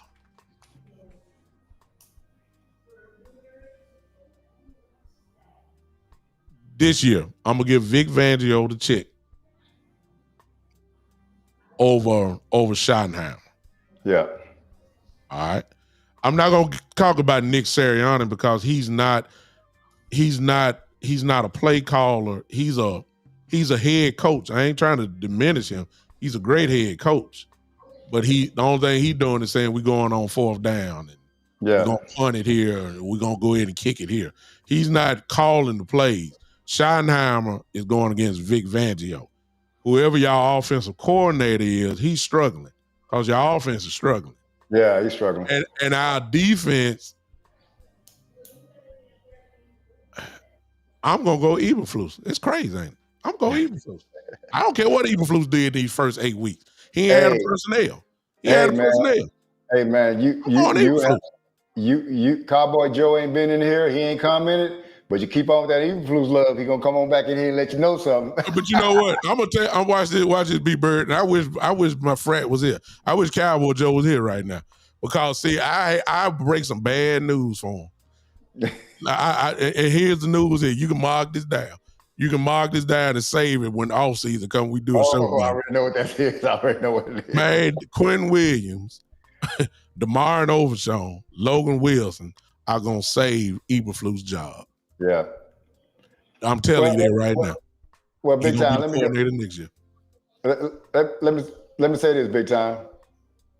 Is that I often, and I told y'all this before, I do hold Eberflus some accountable, but if you don't have players, then no defense is going to look good. And if you don't have the front four if you can't get to the quarterback, your pass defense is just not going to look good. Anytime you trade a player, the ilk of Michael Parsons at the start of the year, a guy that's giving you double-digit sacks, and you really had no answer to come back and replace that with, you just replace him with Jags, then you're going to expect some of this stuff. And then you cannot just blame the defensive coordinator for that because he don't have the players. Vic Fangio is a good defensive coordinator, but if you don't give him the players, it's just not going to look good out there. So to troubleshoot this thing, you have to make one thing constant and take it away. Like you got a lot of things moving around. Okay, we're going to give you the players. Then we're going to, so now we're going to take that out. That's not in the equation anymore. Now it's just you. So now we'll see how you do with the players. Now, if you don't do well with these players, then now we can say, man, you had the defensive line. You had this, you had that. You had Overshawn back. You had two safeties that were competent. So now we can do the troubleshooting. But until you get that down, you can't troubleshoot the defense coordinator. It's hard. That's what I'm trying to say. It's hard to troubleshoot his performance so far this year. Yeah. Appreciate you, Cooper Gassino. I told you, we just ain't cow. We know the game. We watch film over here. And B-Bird watch it too. B-Bird one of the great film watchers as well. So appreciate the compliment, man. Thank you for that. Bro. Thank you, man. And come on back after the game. We'll be right here again. No, he ain't gonna want to come back. He ain't gonna want to come back. Cooper, you ain't gonna want to come back after the game, boy. It's gonna be a celebration over here, brother. Y'all, he might. Okay, right there. See, he said, "Man, watch this." See, he said, "Yes, our offense is struggling. This is gonna be our breakout game. Go Birds." Let me read your name right. Mevans or Mevans? I think it's M. Evans. Oh, Michael Evans. Oh, M. Evans. Okay, M. Evans. Sir, if this would have been the Dallas Cowboy defense of about 3 weeks ago, I would have said you're absolutely right. Yep. I would have said, you know what? Everybody had their get right game against the Dallas Cowboys. I would have said, you're absolutely right. I would have said, hey, we're going to be in trouble. But unfortunately for you and the Eagle fans and the Eagles themselves, as they're going to find out tomorrow, this is not the same Dallas Cowboy defense. It's not. And if you don't believe it, trust me, you're going to see it tomorrow. And you're gonna see the difference between week one's defense and now. Hey man, hey big time. Yeah. I want Cooper Gastineau. I appreciate you, man, and I appreciate you having the confidence in the Cowboys gonna beat the Eagles 28-10. Thank you. That was along the lines of what I was thinking. Me and you thinking alike. Your Eagles will lose 28-10. I definitely agree with you. I'm 100% on your side. I didn't think it was gonna be that bad. I thought it was gonna be. I thought we was gonna beat y'all by 13, but you got confidence in us beating y'all by 18. That's pretty doggone good. I like that, man. And hats off to you, man. And I will not tell any of your Eagle cohorts that you chose us over the Eagles. But hey, smart guy. Wow. You're very bright. Wow. And it's a perfect segue. That's a perfect segue. Ladies and gentlemen, those in the chat, if you don't mind, put in your score and who gonna win. Put whatever your score is. Put your team down there. That was a great observe. B-Bird, you cooking. That's a great observation there, Cooper good, man. Yeah, I mean, Cooper, good guy, man. I tell you. See, we converted him, even though he's an Eagle fan. He got converted after he heard the cases. You know what I'm saying? Thought out and perfectly, demonstrated, and not being a fan, but just giving proper checks to where the check's supposed to go. And even after that, he determines. Yes. The Cowboys are going to beat the Eagles 28-10. Yeah, man. Hey, man, I tell you, I tell you, this is why the OG podcast is needed. That's why I'm here. Converted them. We're here to help those that need help. If you sit and listen and just don't be so judgmental, you might be converted and you can still have your team. Yeah. You just have to go with what you're seeing. Brian Smith says, big time we won't tell nobody. It's just between us, man. We understand that you told the Cowboys. It's between us. We won't say anything to anybody. And tell you what, Cooper Gastineau, after we win, I will, you get with me, I will send you a Dak Prescott jersey. It won't be signed. Also, it won't be, it's going to have like a Chinese name on it or whatever. It won't be one of the ones from here. It's going to be, it's not going to be too expensive. Yeah. But you'll get one, and you can wear it inside. You probably can't wear it outside, but you can wear it inside. So we are a podcast that gives. That's right. We don't just talk. We'll get your address, send you what you need. That's how we are. Brian Smith says 28-24. Miss Verdi has the same exact score. Miss Verdi says 28-24 Dallas. That's two of them. They on the same wavelength. I need everybody that's in here. Y'all, we got a few people in here.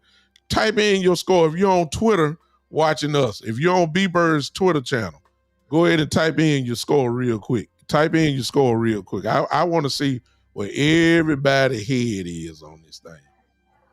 Chris says Dallas 31-20.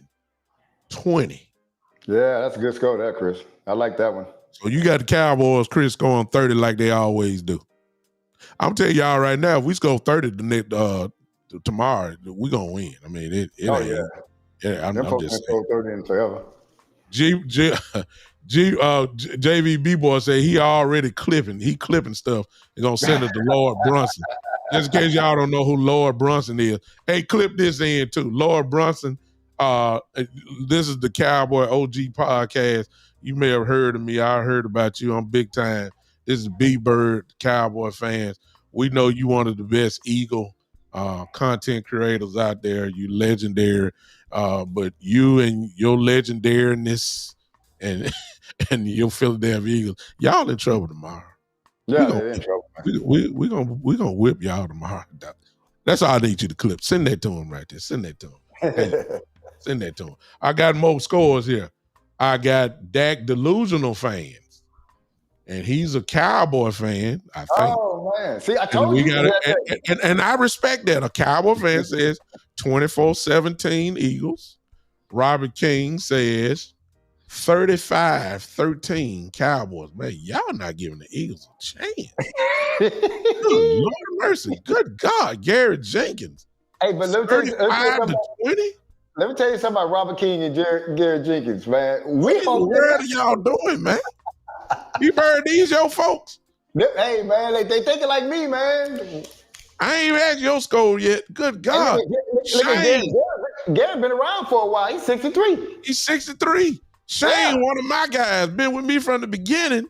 And Shane, good Lord, Shane, you don't go jump out like this. Shane, don't jump out like this, man.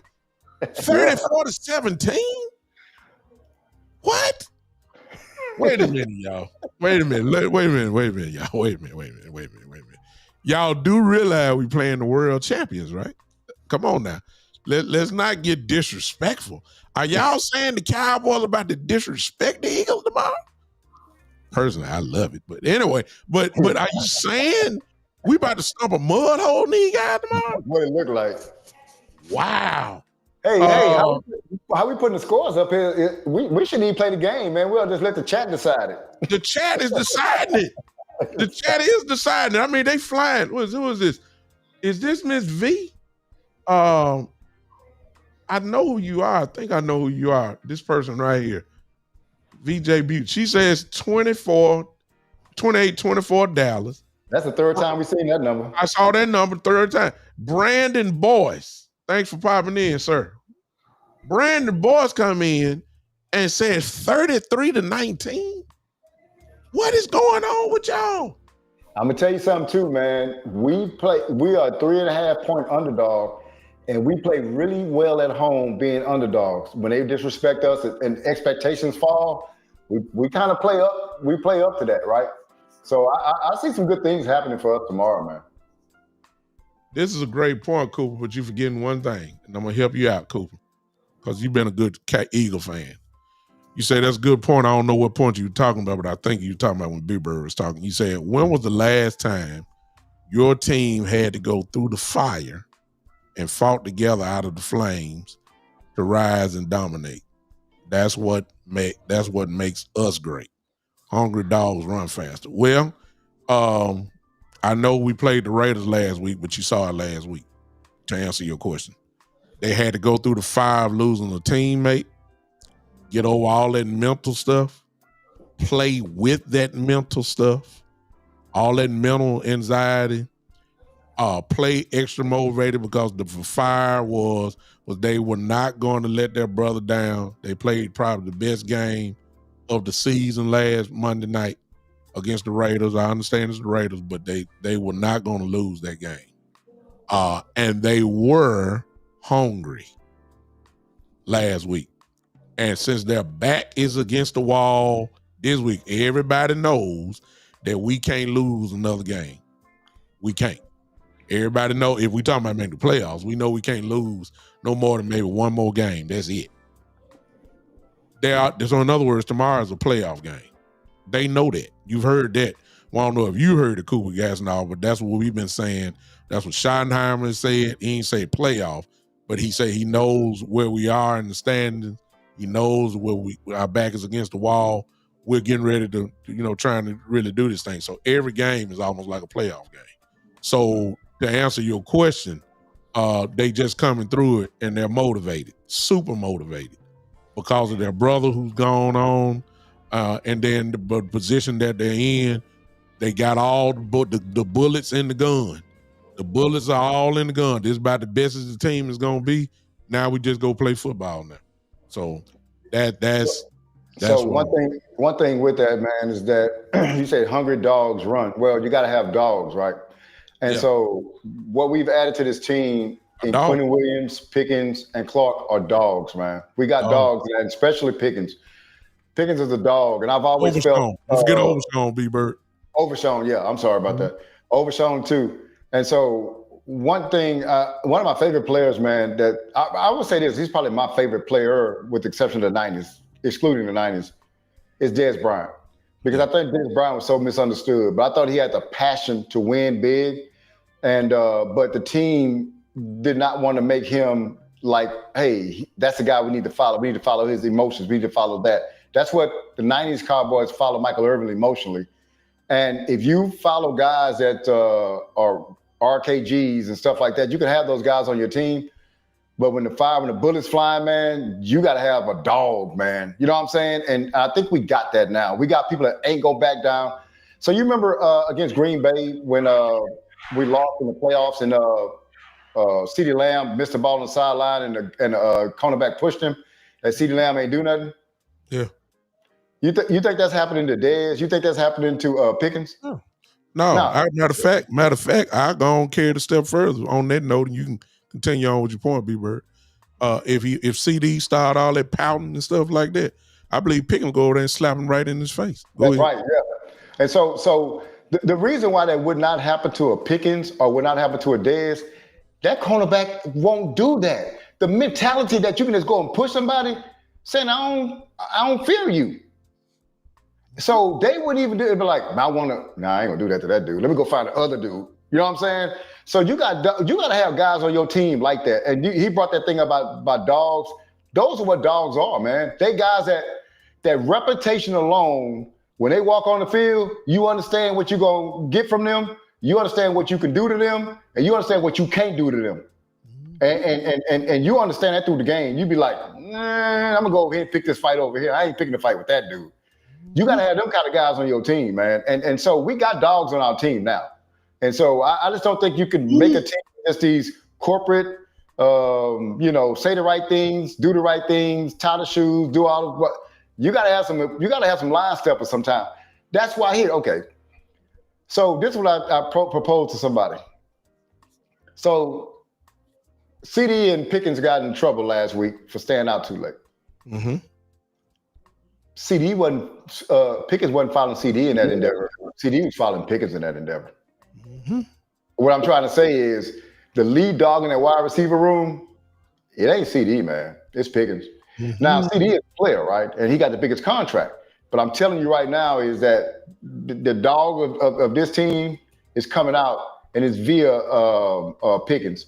And the thing about it is it's balance, man. You got to, like people were saying, I was looking online, people were saying, you can't get that 15-yard penalty. That's true. I understand that.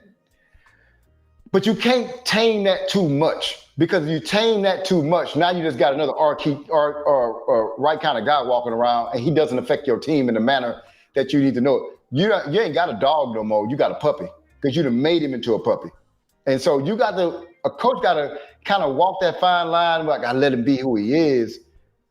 I don't want you to do something. I got to say something about it, but I can't take that away from you, because that makes you who you are. And it also affects the rest of the team in a positive manner. Mm-hmm.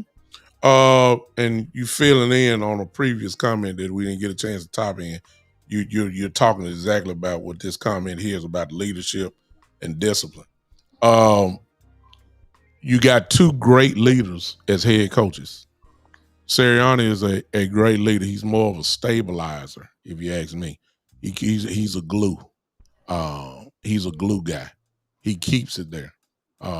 Even and to deal with AJ, who's been crying for the last 2 years, and still win and still what y'all 8-2. He's probably the reason why it's there. Jalen is a leader without a doubt. Mm-hmm. However, when you're a true leader, it's rare when the players on your team come at you as the leader. That don't happen. It don't. Because it's almost like it's untouched ground. That's AJ right. Brown's problem is with the quarterback. And it may have something to do with the offensive coordinator slightly. But he's also has a history of going at Jalen. Yeah. Most teams don't go at their quarterback. No, they don't. And Jalen is so much of a leader that he's not going to put it out there in the media about that, because if he did, we've already seen it. Jalen is smooth enough to say something and not be saying it at the same time. Now, you may get in the locker room. I'm quite sure there's been some discussion in the locker room, but Jalen ain't gonna involve in it. AJ is the type that'll come straight out and do that. Difference between y'all and us is ain't nobody going after Dak. Nobody. And if you did, you ain't here no more. Michael Parsons not here no more. DeMarcus Lawrence is not here anymore. Period. Now, do you have the right to go at Dak? As somebody just said, I just saw somebody say, is Dak Prescott that dog? The only way you get the dog status, however, and B-Bird is leading toward it, I'll go ahead and say it. Your play got to match your mouth. You understand? If you can talk, but if you ain't doing nothing, you ain't that dog. You see what I'm saying? You ain't that leader on the field. Your play has to match your mouth. You got to walk it and talk it, Ray Lewis style. Those are the leaders, and people will follow you if your play matches what your mouth says. Dak talks trash, but Dak talks trash in a corporate way. If you listen to him in his press conferences, he's talking, but his play has matched it so far this year. So people don't have no problem running. Everybody know that. Dak is the unquestioned leader on his team. And he's a dog. But he ain't nowhere near on the dog level of a Pickens. No. He ain't nowhere near the level of a dog like Quinn Williams. He ain't nowhere near the dog level of Kenny Clark. These guys are legitimate DAWG all cap dogs. And you know the difference when you see it. A Dez Bryant, like B-Bird was saying, that's a dog. That's a dog. Ray Lewis. That's a dog. You see what I'm saying? When I say Ray Lewis, you see him shouting in the camera, but you also see him destroying people on the field. It's a difference. You got to do it both ways. And if you just talking, you ain't all that. But Dak is a dog. You see what I'm saying? Dak is a dog. It's just in a different way, but he ain't on the level of a Pickens. Pickens caught a ball on two men and just did the first down sign between them. Y'all remember that? He did. Yeah. He just hey. He don't care. He don't really care. Dak, on the other hand, will just shake hand. Hey, good play. You know what I'm saying? Going back to her to try to tag you up again. But this too, big time. Most quarterbacks aren't dogs. The thing is, you find your dogs into the physical nature of the game. It ain't that many. Josh Allen, Lamar Jackson, no dog. What a dog is a quarterback is who's making the play when it matters.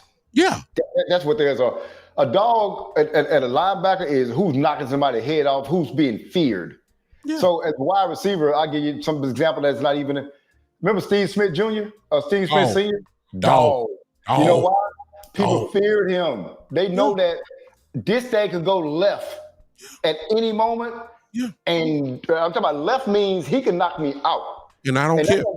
That's what Dez was. Like, this thing can go left at any moment, and I could be on the ground with a concussion. Yeah. So I bet not do this to him because he's like that.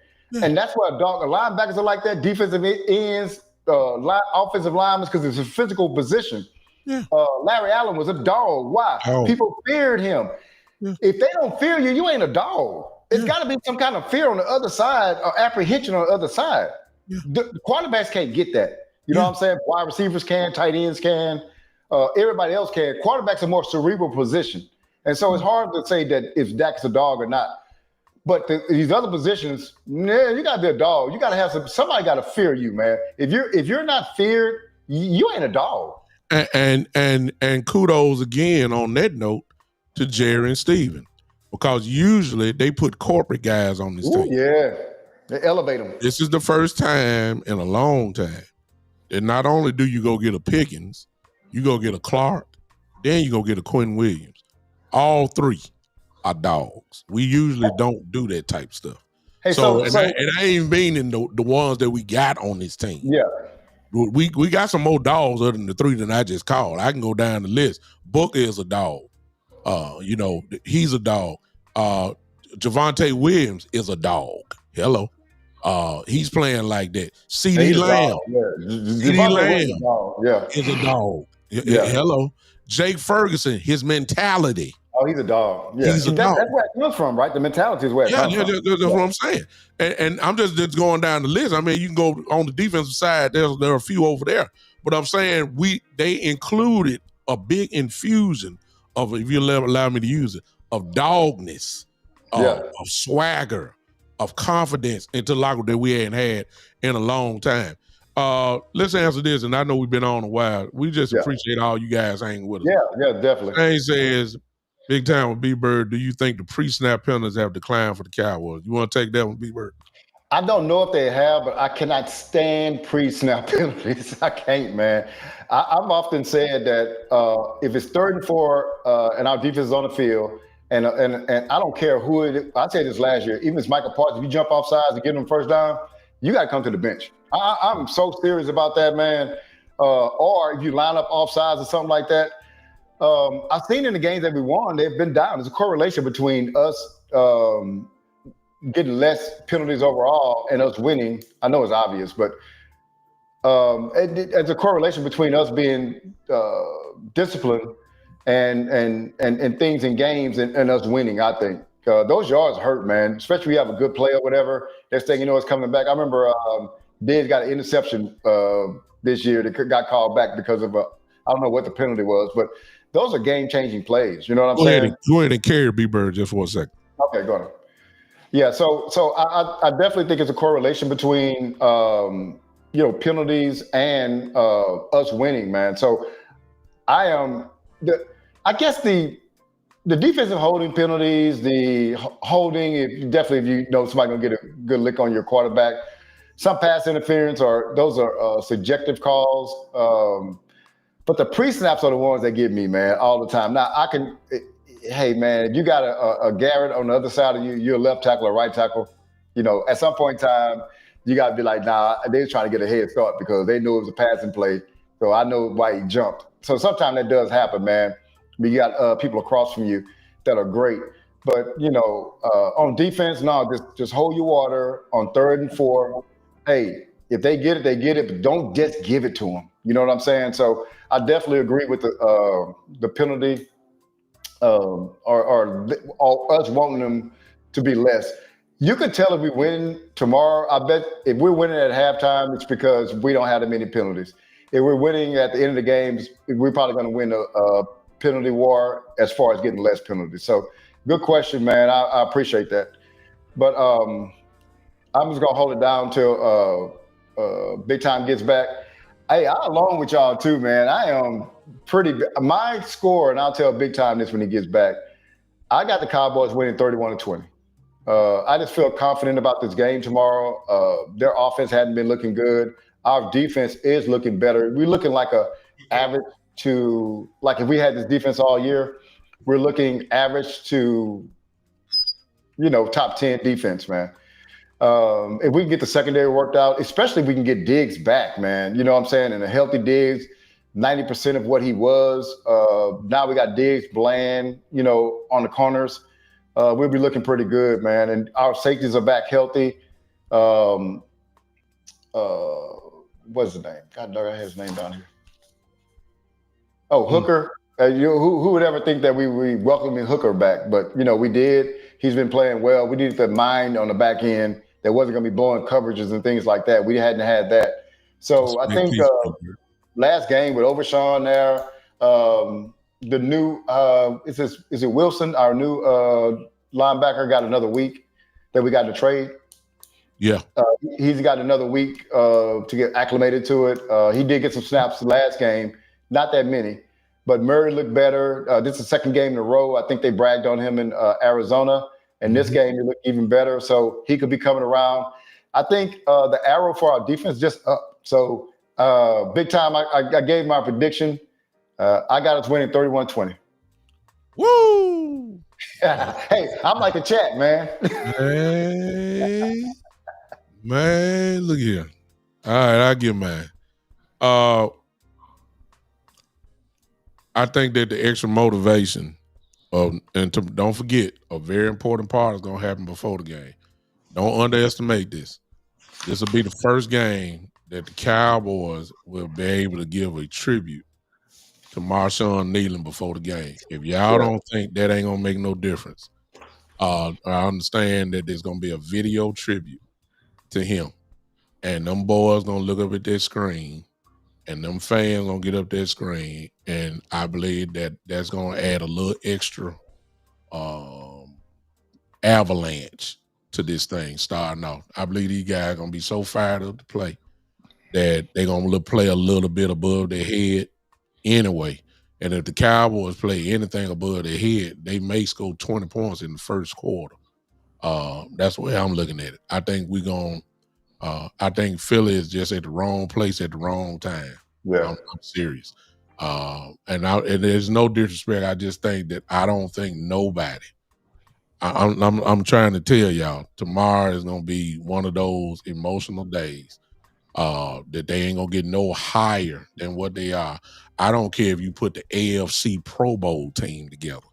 I'm telling y'all, the Cowboys are just gonna be crazy tomorrow because of that, and because that crowd gonna be crazy. I got a feeling, y'all, that we're gonna beat these guys. I think we're gonna put up 30, and I believe that the Eagles are gonna put up 23.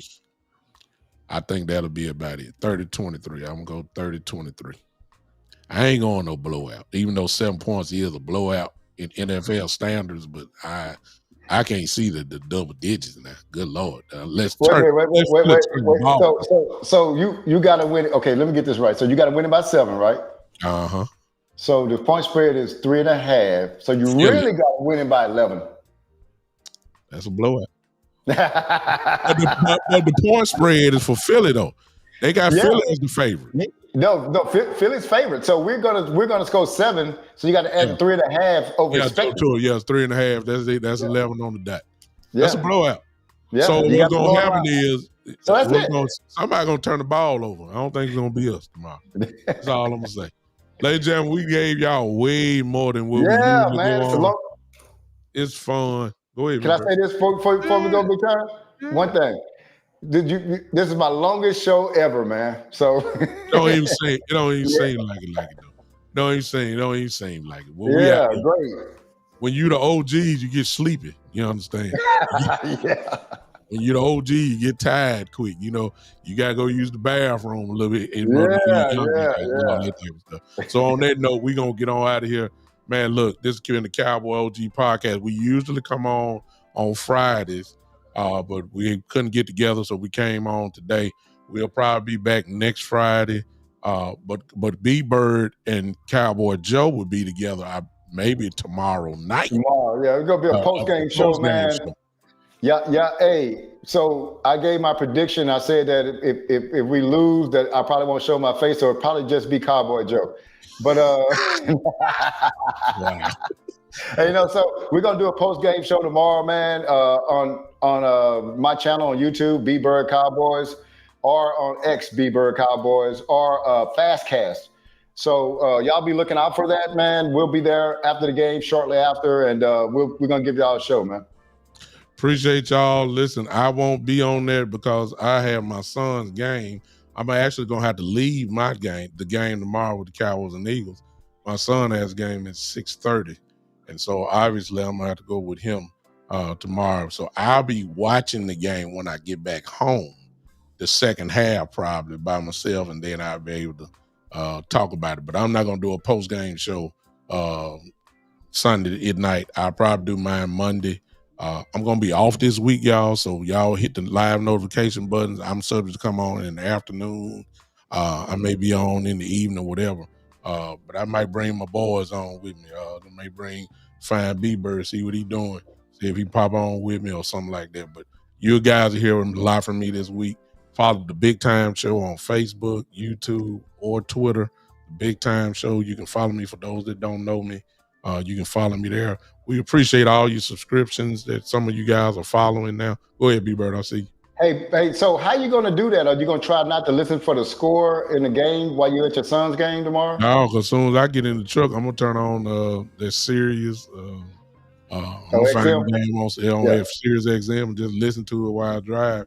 I'll watch it and see it and keep up with it that way and see what's going on. Because I was gonna say if you weren't trying to if you trying to wait till you got home, I was just gonna text you the scores all day. So don't kill me like that. Don't kill me like that. I usually don't want to know. I want to see it for myself to get my own reaction. Yeah. But it's too big of a game, and I don't want to miss none of it. Especially since I am gonna watch at least 3:25. I'm probably gonna leave my house a little bit after 5:30 maybe. Yeah. So I'll be able to see most of the first half without a doubt. Oh, cool. So I ain't no sense of talking about I don't know what's going on. I need to see what's happening. What's going on. Yeah. But ladies and gentlemen, it's a big day tomorrow, Cowboy Nation. Let's get it going. We're in playoff mode. Bottom line, the guys need to feel the energy and make them feel it from your house tomorrow. Let's go. We ain't dead. We still alive. We win tomorrow. Trust me, the odds go up. I don't care if it goes from 5 to 15. The bottom line is it ain't 5 no more. It went up. So let's just go ahead and just win this game by game. After this game, here come Kansas City. We got something waiting on them too. Got something waiting on them too. Got something waiting on them too. So let's like take like Bone Crusher said, we ain't never scared. We ain't never scared. Well, bring them on. Well, let's take care of business first, Philadelphia. We appreciate all you guys, man. We out of here, man. Thanks for hanging with us. Y'all know how we groove out. We're going to groove out of here. But today's show was so good. Ladies and gentlemen, I got to get out of here. We out, man. That's it. Well, I got the smoke going. I don't leave here, people. I got to get the smoke going. We out here. Thanks for tuning in to the one and only, the Cowboys OG Podcast. We out of here.